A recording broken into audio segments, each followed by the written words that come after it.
Welcome in, ladies and gentlemen, to another edition of the On the Pony Express podcast. I am Billy Embody. With me is Hayden Howerton as we preview SMU versus Baylor, 11 a.m. Central on Saturday inside Ford Stadium. We break down the Bears, what the Mustangs got to do to come out with the win, and share our predictions. And of course, a little bit more than that in this edition of the On the Pony Express podcast, which starts right now. In today's economy, you need two jobs just to afford breakfast. Filling up your tank? Might as well finance it. But there's some good news. Northwest Insurance Agency can actually save you some money. Auto, home, business, and more custom coverage without the custom price tag. Northwest Insurance. Protect more. Spend less. This is the On the Pony Express podcast, part of the On3 network. Check out all the SMU coverage you need at ontheponyexpress.com. Now, here's your host, Billy Embody. Billy Embody. 1, 2, 3, let we go.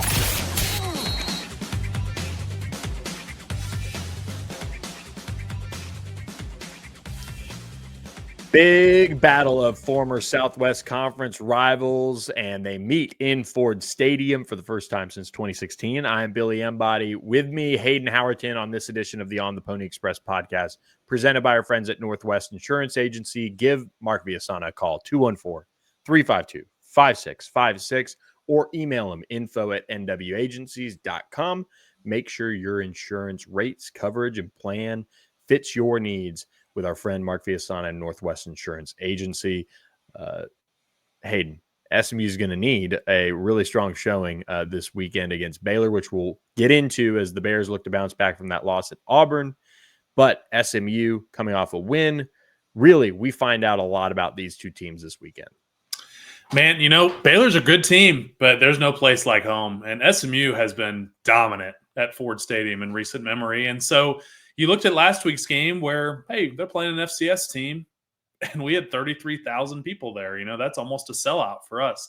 Fully expecting an electric crowd on Saturday afternoon. It is Wear Blue for you guys who will be at the game in attendance. And if you're not, the game's on CW, which might be one of my favorite networks to play on because of the memes, of course. But look, SMU at this point, they're 1-0. I don't care how it looked last week.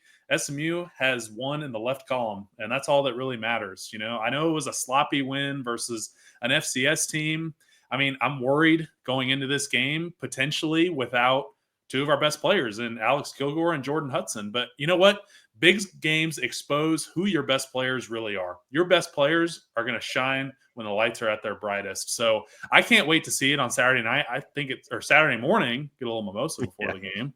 But it's going to be a fun game regardless, and I am stoked to see the Baylor Bears at home. First time in almost 10 years, man. Yeah, there's been some heartbreak for SMU over the years as, of course, the Bears have owned the series since the death penalty, but they really haven't met that many times at the same token. But this is a game that means a lot. You know, Rhett Lashley talked about it earlier this week. Dave Aranda talked about it. You know, the Southwest Conference rivalry days. I mean, you talk about going to the office on Monday and it mattered how your team did over the weekend. This is that game. And I'm telling you, and you'll get into it. You're about to preview school and all the things. But, man, when these two teams get together, I think there's going to be a lot of, like, pent-up frustration on both sides being let out. Baylor's not had the best last couple of years. I know they finished strong last year, but they've not been where they want to be. SMU, meanwhile, trying to turn this ship and win for the first time since the 80s. This is an opportunity for them, and these are two fan bases that are seeing their programs spend money on NIL, and they're seeing them have very different results.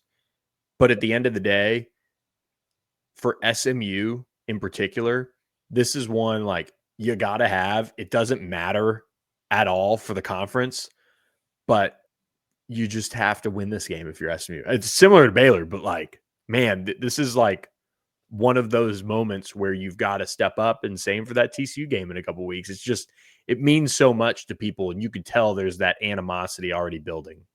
Yeah, for whatever reason, there is a triangle of hate between Dallas, Fort Worth, and Waco. So we'll preview the Baylor Bears, man. An I-35 rivalry between SMU and Baylor. There's only about 90 minutes between schools. So these two programs are going after the same recruits in the same area in the same hotbeds that are Dallas and Houston. So the last meeting was a 40-13 road loss in the 2016. Seth Russell was the quarterback for Baylor. And this is a Jeopardy question. Who were the head coaches during the time? You got Jim Grobe and Chad Morris for the two head coaches for the programs. But like you said, Billy, these were Southwest Conference rivals from 1918 to 1996 when Baylor formed the Big 12. But we'll dive into a little bit of their older history. I mean, Baylor founded football in 1899. So this was an independent program until 1915 when, of course, they joined the Southwest Conference and then the Big 12. They've won 10 conference championships, including 3 Big 12 championships, with their most recent being in 2021. They don't have any national championships, but they do have one Heisman winner, of course, being Robert Griffin III in 2011. Head coach Dave Aranda, defensive-minded guy in his 6th season, is a even 31-31. He was the defensive coordinator for LSU's 2019 magical national championship run. And then famous alumni for the Bears include, of course, Pro Football Hall of Famer, linebacker Mike Singletary, one of my dad's favorite players, sports writer Dave Campbell, Chip and Joanna Gaines, of course, and then former governor of Texas, Ann Richards, is a Baylor Bear. Recent history of the program: went 8-5 last year in 2024. They started off slow. They went 2-4 first half of the year before ripping off 6-0 until losing to LSU in the Texas Bowl. But this is an experienced team. They returned 14 starters with 7 on each side of the ball. But unfortunately, the season did not start how they were wanting. They did lose their opening game, their blackout on the Brazos at home against Auburn. But I'll tell you what, this is a proud alum base. So I have a lot of family members that are Baylor Bears, and I was in Houston a couple weeks ago for a funeral, and all people wanted to talk about was, well, what's the SMU game going to be like this year? So this game has meaning for me. I've got a friend on staff there, and it's got meaning for SMU people as well. Yeah, no doubt about it. I mean, this is where you find out a lot about SMU and just kind of where they're at as a program, or not as a program, but as a team this year. But for this, team and kind of going into this Baylor game, this is unique. You've had the SMU TCU game for years. This Baylor game, like you said, almost 10 years now. I mean, these guys weren't even in high school. They were young, but they've all been recruited for the most part by Baylor and SMU, especially the guys that are in Texas on these rosters. And it's a bragging rights game. And it's so important. I know I've said that a couple times now, but just kind of getting into this week, just seeing the chatter. I mean, I know Baylor's got their own issues coming off of week 1 where they lose to Auburn. And of course, we'll break that down. But the chatter around this game that I'm seeing, it's just starting to build. And you can tell that, man, on Saturday, someone is going to get to go full TCU on North Carolina on Twitter. And another is going to be searching for a lot of answers, because both teams have this feeling about them right now where Baylor just got run on by Auburn. They did some good things, don't get me wrong, but you can't be 0-2 if you're Baylor. And for SMU, you kind of had a, sloppy but, easy win at the same time over East Texas A&M. But if you drop to, 1-1, you're feeling like, okay, all right, got a lot of answers that need to be found quickly. So it's going to be an interesting game, and we'll see how SMU prepares for this Baylor offense in just a minute. But before we do that, I'll tell you, the right answer is for you to reach out to our friends at the Thomas Auto Group. Learn about the Thomas Promise today. 4 dealerships across DFW, up in McKinney, Ford, Subaru, Volkswagen, and Mitsubishi. And you can go up there and tell them On the Pony Express sent you, and you'll get employee pricing on new and pre-owned vehicles. So go to thomasautogroup.com, browse their selection, and when you go up there and find your new vehicle, mention On the Pony Express, and they'll hook you up. Brandon Thomas's entire team do a great job up there. So with that, Hayden, one of my favorite quarterbacks that I've watched coming out of high school is Sawyer Robertson. So high on him that I knew here's a little backstory. Back in the COVID days, you were trying to figure out what to write so that you wouldn't get fired, so that you would create enough page views with no sports on to give people things to read. And that's what we did. We survived, which is great, obviously. But one of the things we did was we did a draft of the 2021 class. And so I think it was summer of 2020. We drafted, a bunch of us writers did our fantasy draft of the players. Now, of course, we let it go and we have no idea who won and all that stuff. But I knew going into the draft that I wasn't going to draft a quarterback because I treated it like a fantasy draft. Like I wanted skill players. We even took offensive linemen, defensive linemen. I think I took Drew Kendall. There's a couple of guys that I felt like really good about. I'll have to pull it up. But with my last selection, I picked Sawyer Robertson, and he was my like QB1. Outside of maybe whoever was like, I forget who was number one or something, but I had one of the early on 24/7 at the time picks in for him to land at Mississippi State when he signed out of high school. But I've always been a huge Sawyer Robertson fan, so getting to see him live for the first time in person. It's going to be pretty cool. I mean, I thought he had some dimes last week, even though they did lose to Auburn. He can drop it in the bucket now. But overall, this offense, they've got some studs. So, offensive coordinator, play caller, Jake Spavital. Rhett talked about it on his Tuesday presser. He's got a bunch of respect for the Baylor offense, for Coach Spavital in general. But he also talked about the pride of the Southwest Conference. Being a guy from Arkansas, Rhett had a front row seat to all of the Texas schools versus his home state Razorbacks. So he's excited about this game as well. I mean, I think anybody around the country, if you're a college football fan, you should be tuned into this game. But offensive scheme for Baylor, they were 53% runs last year. They've got spread concepts by formation, but they're still going to try to run the football when possible. They've got that dog mentality at offensive line. So overall, I think this is a balanced offensive attack. Second best offense in the Big 12 last year. They averaged 440 yards per game, which was 20th in the country. Compare that to Friday night against Auburn, 483 yards on Friday nights. They're definitely keeping that up. Scoring, 34 points per game. Passing, they threw for 261 a game in 2024, 419 yards last week by Sawyer. I mean, just insane what that guy can put up. On the ground, this was where I think they took a step back in week one. 178 yards per game last year, only 64 on the ground against Auburn. Turnovers, they were pretty good. They were 32nd in the country last year with 15 turnovers lost, no turnovers last week against Auburn. And then sacks allowed, another step back for them. 19 all of last season, 4 on Friday night. So the offensive line definitely has their work cut out for them to face this SMU defensive front this week. But Billy, I got to hand it to you, man. Look at that new throwback he got on. I know. I'm bringing it back. This is one of my most favorite hoodies. Most comfortable. Love our friends at Roback, and they are back for another year with us, giving you guys a discount with Pony 20. That's 20% off your first order with our friends at Roback. But Hayden, I will let you in on a not so secret situation we've got going on with our friends at Roback.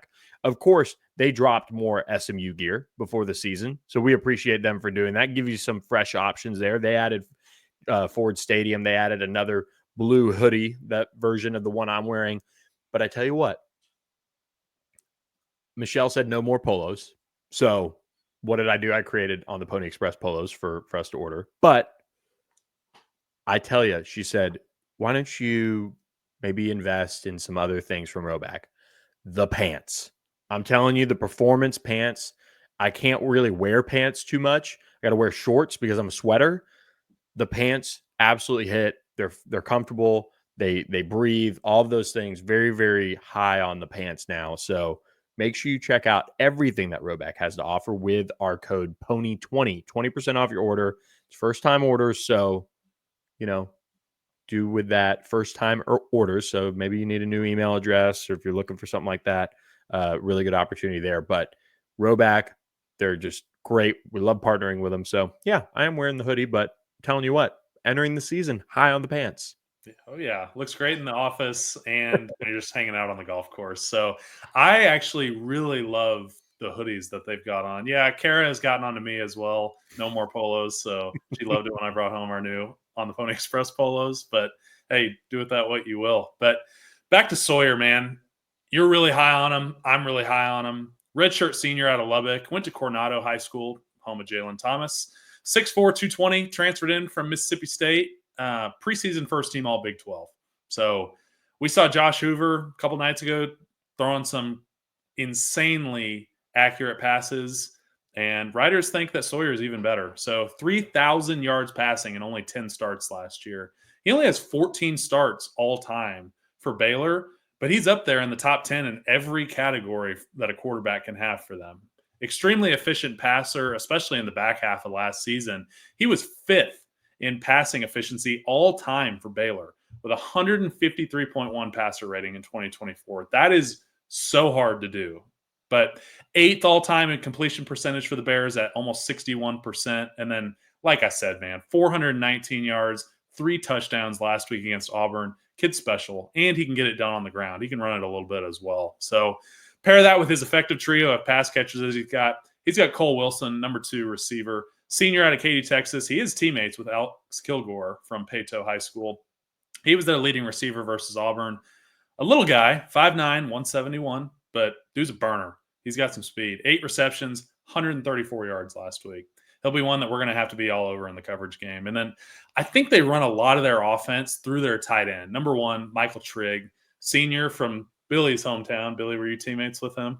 No, I wish I was that young. I was not teammates with him, but he did go to my high school. I wish I had a guy who looked like him catching passes, but we got it done in our day and age with Adam. So 6'4", 240. He's had a bunch of stops, though. He's been Ole Miss, USC.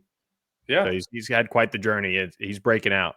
He's coast to coast, too. But 7 receptions, 99 yards, and a touchdown last week. And then the third of the trio, Ashton Hawkins, 6th-year senior, number 6, wide receiver, 5'10", 168, 4 receptions for 70 yards last week. But unfortunately, it doesn't stop there because they have a stud redshirt sophomore running back in Bryson Washington. Out of Franklin, Texas, 6', 216, another first team preseason All Big 12, and he shattered the freshman Baylor rushing record last year, 1,028 yards in 11 games. He's tough to bring down after watching him on Friday night. We're going to have to do a good job getting our head across and wrapping it up. And then Baylor offensive line. I got one thing on Bryson Washington. Come on. I'm sorry, I got to say it.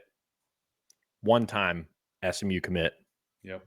Bryson Washington. One of the early commitments of the 22.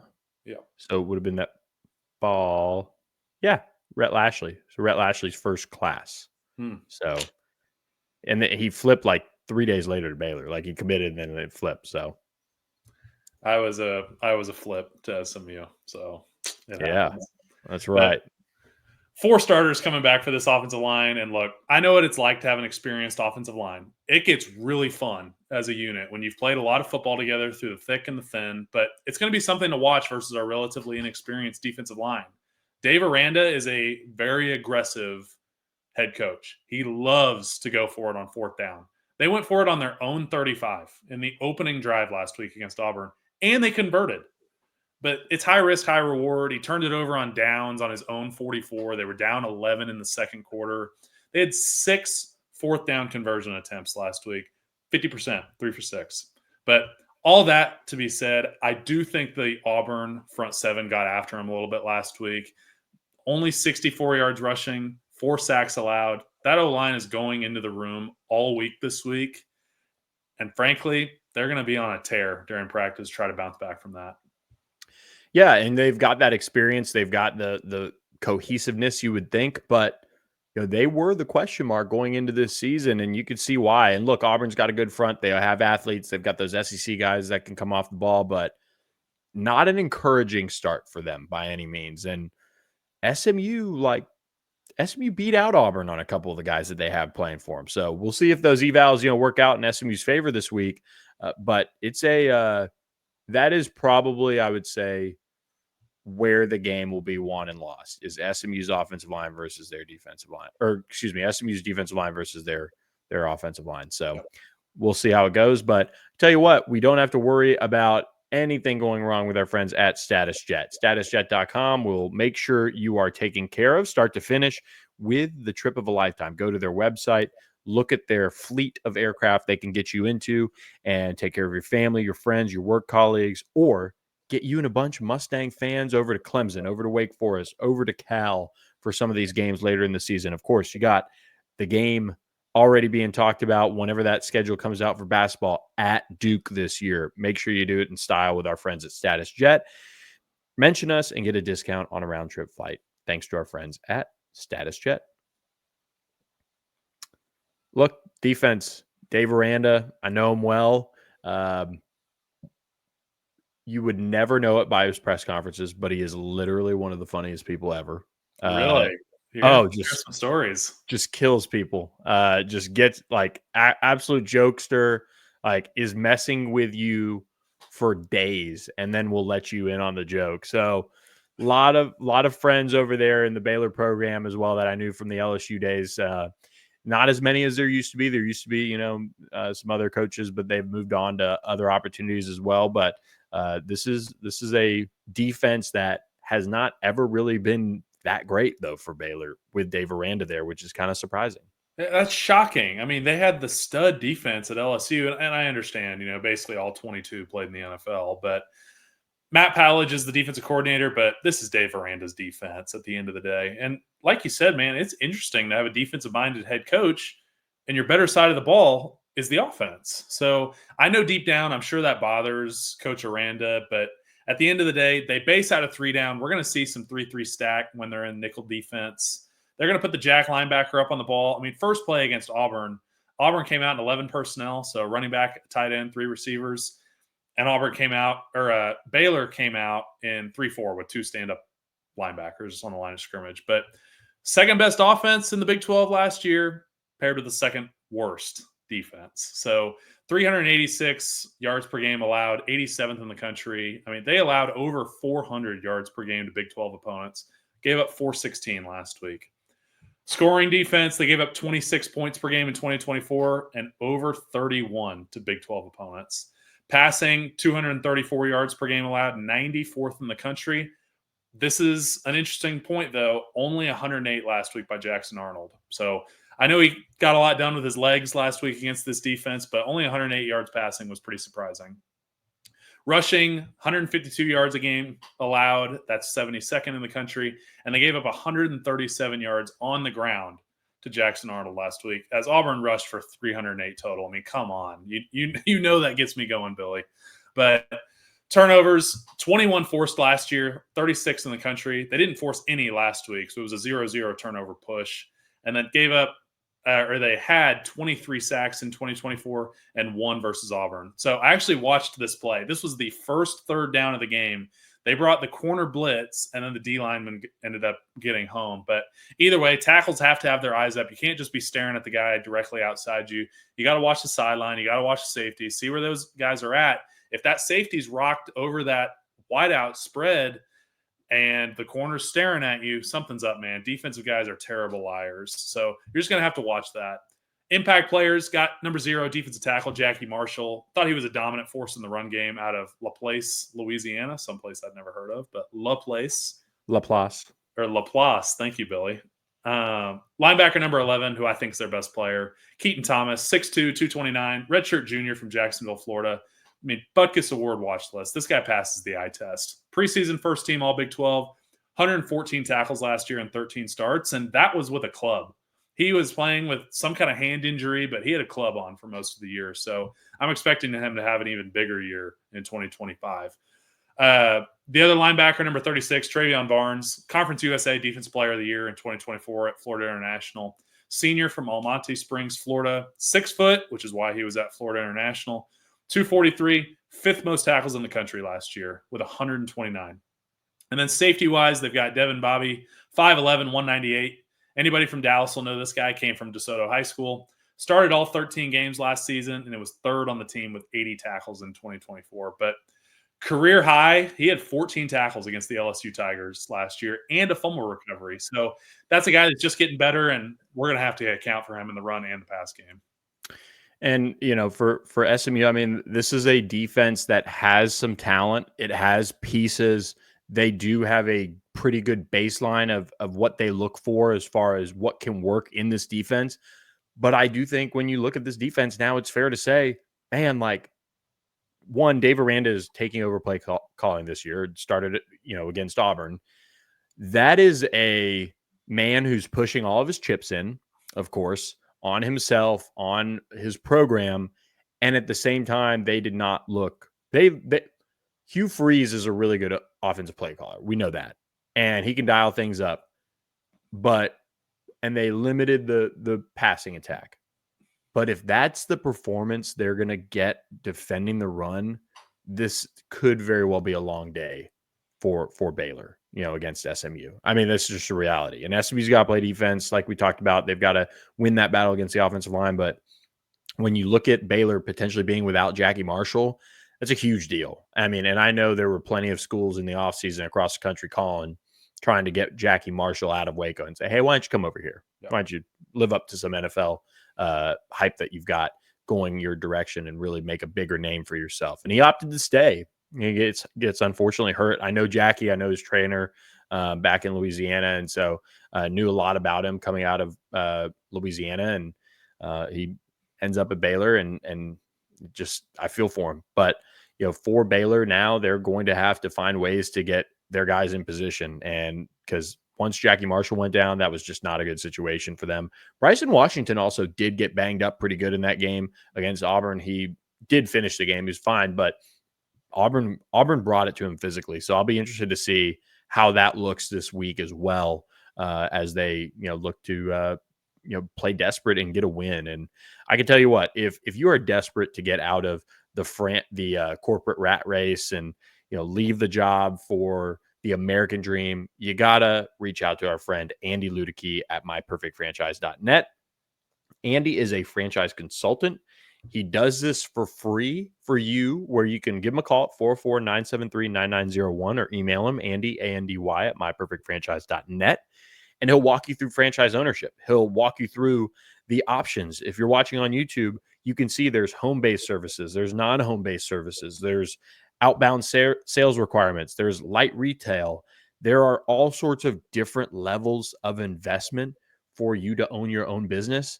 And Andy Ludicky can help you realize those dreams and goals when you reach out to him. myperfectfranchise.net. Give him a call, 404-973-9901. If you do contract with him and get into a franchise ownership situation, he'll donate some money back to SMU's collective. So reach out to our friend Andy Ludicky. Does great work and is always on the trends of what's working in certain areas of the country and can help you out through that.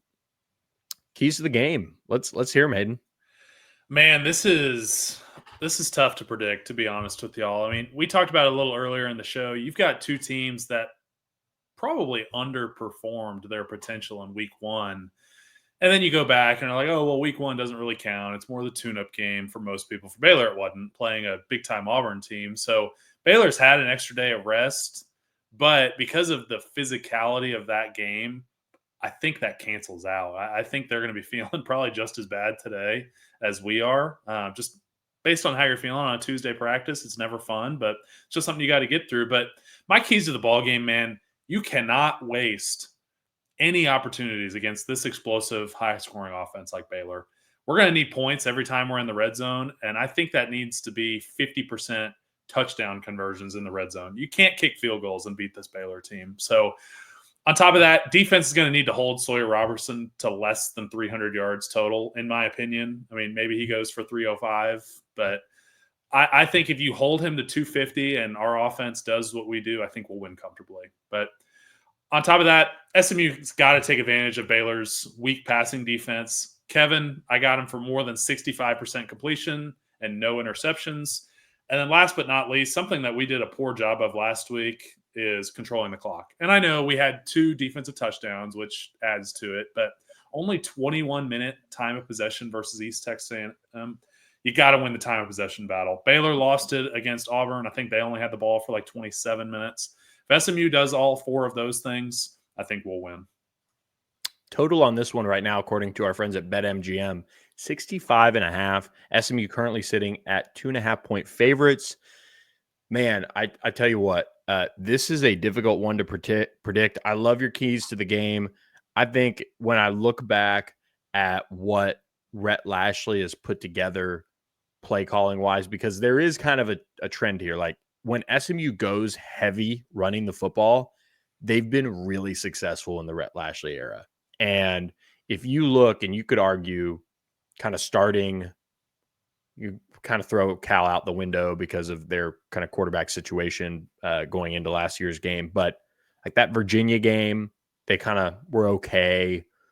Cal was Cal, then Clemson, then Penn State. Very heavy pass games. Yeah. And part of that is, playing from behind. But man, SMU, I think if they commit to the run early in this one and really just grind it out and just do it that way, that's a very, very good plan. I mean, it's just tried and true at this point with Rhett Lashley. And so I think running the ball for over 35 times is very important in this game. That's what I think you've got to get to if you're Rhett Lashley. And I think for me, and maybe it's because SMU played with fire last year with Kevin Jennings and in terms of his turnovers just about every week here and there, but you don't necessarily yes, you need to play clean and have 0 turnovers. I mean, that's important, but I think you got to have a defensive touchdown. I mean, the way that these guys play when they get that going, you've got to find a way. Somebody's got to make a play defensively. Because I think if you look at this defense for SMU too, you're wondering with so many changes, with so many new players outside of really Isaiah Wakobi, Ahmad Moses, man, who is the guy that is going to step up when you need one and do what Ahmad Moses did last week and kind of seal the deal, and we'll see about Alexander Kilgore. We'll see. But that was a huge play early on as well. It'd be really key for SMU if they could get a defensive touchdown too. It wouldn't surprise me if Brandon Miyazuno gets one. I mean, led the team in tackles last week. So he stepped in when Alex Kilgore went down. I like Brandon. I think he plays the right way. He's kind of that, maybe a screw is loose for a inside linebacker, but I love it, man. He's one of those guys that I love watching on special teams, and I hope he comes up big on Saturday. But we'll see. For me, I just think it's such an offensive-dominated game that I just ultimately, at the end of the day, I think it's going to be a quarterback battle. So I think both offenses having so-so showings in week one. We talk about the jump from week 1 to week 2 in college football, and I think both teams are going to come out the gate on fire. So both teams are going to have weaknesses as well. We saw it with East Texas A&M driving the field. We saw Auburn kind of run the ball all over Baylor's defense. I would love to see some quarterback run game from us. I want Kevin to be smart. I think he does a good job of sliding. We saw a couple of those on the new grass field that I'm sure felt better than turf. Yeah. But yeah, instead of running, 27 counter, let's run 17. Let's let Kevin handle some of those and get in there. I mean, he's put on the extra weight. Let's let him use it a little bit. But he looked really fast, I will say. Yeah. He looked I know it's East Texas A&M or whatever, but there was one, I think, scramble, and maybe it was right before kind of that play that really went sideways or whatever, where they lost 20 yards or whatever. But it was 3rd and 10, and he bailed out. He tried to stay in the pocket and then bailed, and he rolled and picked up, I think 13, 14 yards and picked up the first down. You keep moving.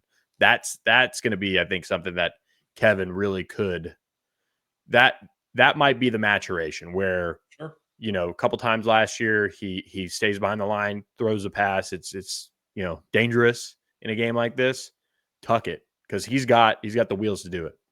Yeah, I agree. I mean, you talked about running the football as an offensive lineman. That's music to my ears. Yeah. I talked here in my prediction about playing from ahead, because as much as I believe in Kevin, I don't want to have to throw the ball 50 times a game to try to beat Baylor. I just think Baylor, if we're playing from behind, they're going to be able to match what we're doing offensively, and it's just going to be one of those you're never able to catch up. So if we're able to control the time of possession, run the rock, that 35 plus is kind of the sweet spot in the Rhett Lashley era. I got us coming out 38-34. I've wrestled with this, of course. As far as a score prediction, I know I'm going to pick SMU, and I feel pretty good about it. I think the track record of the program kind of speaks for itself. That's something that doesn't make me automatically pick SMU, but you could tell that I would just kind of be surprised to see them lose this game. Yeah. And I don't know why. Like kind of talked about it before we saw either one of these teams play a game this year. You have a program that finished hot in Baylor last year. Don't get me wrong. But I think losing Dawson Pendergrass to that injury was huge for Baylor. This was a team that would have ran the rock 50 times on SMU. And I think that's a game that SMU does not want to be a part of. If Sawyer Robertson's going to throw the rock as much as he had to against Auburn, now again, playing from behind at times there, but that's where SMU's like, okay, we can work with that. You know, they had a great game plan for Tyler Warren against Penn State. They limited him for the most part. Not saying, you know, it's going to happen and they're going to be able to shut down Michael Trigg, but I don't know. There's the balance of like what this team is for both teams. And there's the balance of, okay, where's your program at? Yep. And I don't think Baylor's program is at a point to beat SMU yet. And a couple of those injuries, you know, Jackie Marshall is a big one. And again, I just think SMU has a little bit of an edge at home here. And I could see SMU getting to 42 on with the tempo that SMU plays with. I could see it being something like 42, 32, kind of something weird, a little bit like that. And I'm not saying that like SMU is going to run away with this and they're going to win by double digits and it look that like line in the sand, you know, that it wasn't close. I think it's going to be a fairly close game. I think SMU is just going to pull away in the end.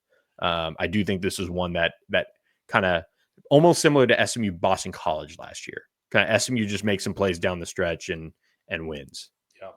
I mean, as much as people are probably calling me a home team, I mean, I'm 12-3 in my career picking SMU, which is the same record that they've had the last year plus.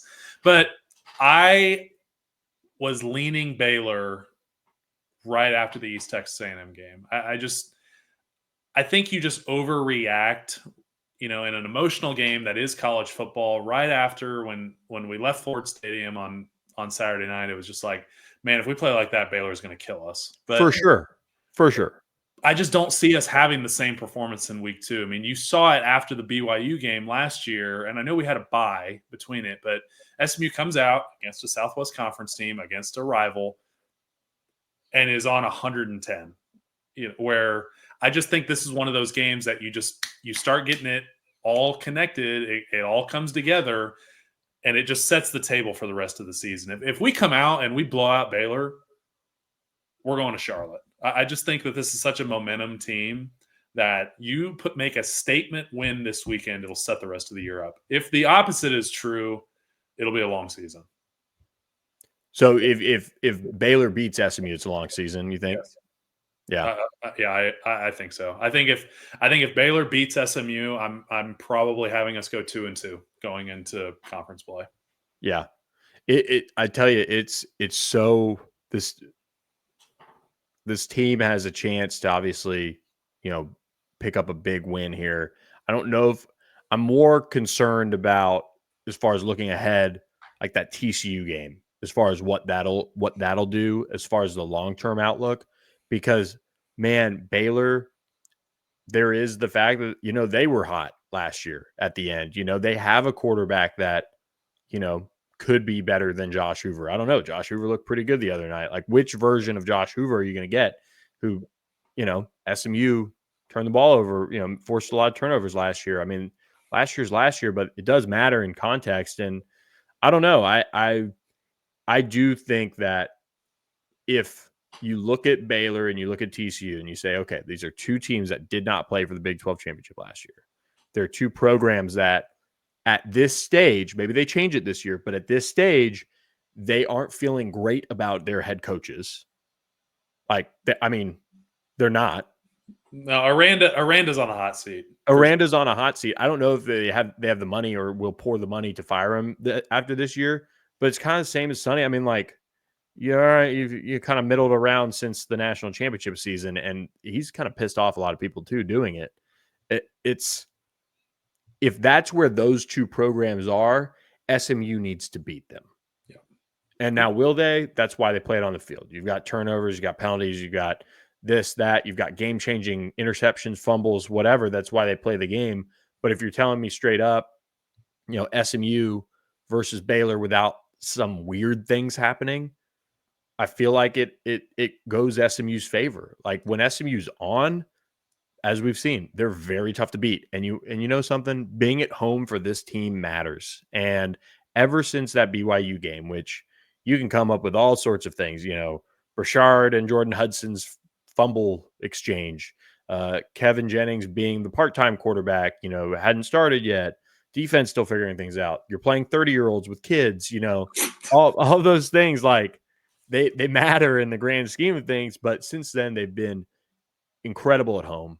They've been a really, really strong football team, and it does matter. It does matter. So I'm going SMU 42, Baylor 32. You never feel good about a game like this because one, Southwest Conference rivalry, but also just Baylor's good. Like they're good. Like I still think they're going to win the Big 12. Like even if they lose these two games, I think they're going to win the Big 12.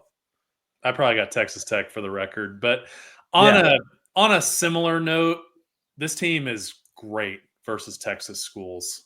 I mean, in Coach Lashley's tenure, they're 5-2. Both of those losses are to the first 2 years of Sonny being gone, where he knows the roster, he knows where kind of everybody's weaknesses are. And since 2019, my junior year, we're 15-3 versus Texas Division I programs. So I hope we keep the trend alive. I can't wait to have some mimosas Saturday morning before the game, head into the stadium, but it's going to be a great time.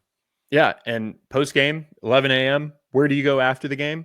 Guess what? You go to Manny's, and you go there and you say queso, and you'll get 10% off your food at Manny's when you visit any of their 4 locations across DFW. The one on Mockingbird, though, 5 minutes from the stadium, a margarita on a Saturday afternoon with the weather the way it's supposed to be, Unreal. the patio, just, you love it. You love it. So we appreciate our friends at Manny's. Again, say queso, and you might have to drive home the point a little bit to them, but I'm telling you, you get 10% off your food order or when you do carry out as well. So that's an option. So make sure you give Manny's a shot. Great fresh ingredients, great people. We really appreciate them hosting our kickoff event earlier this past month to kick off the season. And we're looking forward to many more good times at with our friends at Manny's. So Hayden, bright and early, 8 a.m., boulevarding with epic wines before the SMU Baylor game. And we've got a lot going on that day. So make sure everybody is locked into ontheponyexpress.com. We'll be chatting all day long, all weekend long over this one, because these are some of these special games that you kind of remember where you are and kind of where you're, the day around it, because SMU Baylor, this is the thing that we're losing a lot of, and it was talked about. I hate that we're losing a lot of these regional games, but this is a damn good one. So hopefully for the site, SMU pulls it off, and we'll have a lot of good things to talk about next week. NFL's back, a rivalry game this weekend for the Ponies. It has all the makings for a great weekend. But yeah, the regional part of college football is when everybody thinks of the nostalgia of the Southwest Conference, that's really what they mean, is being able to play against your coworkers' teams. My coworker is a Georgia Bulldog, which will never happen unless it's in the playoff.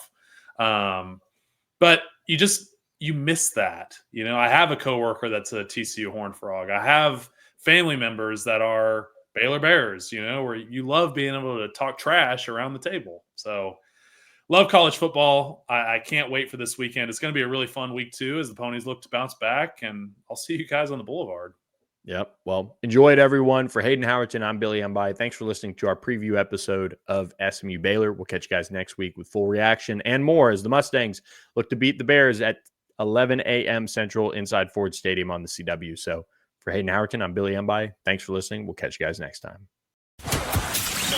Thanks for listening to the On the Pony Express podcast with Billy Embody. Follow us on your socials on X at SMU3 and on Instagram at On3SMU. And keep it locked to OnThePonyExpress.com for more coverage.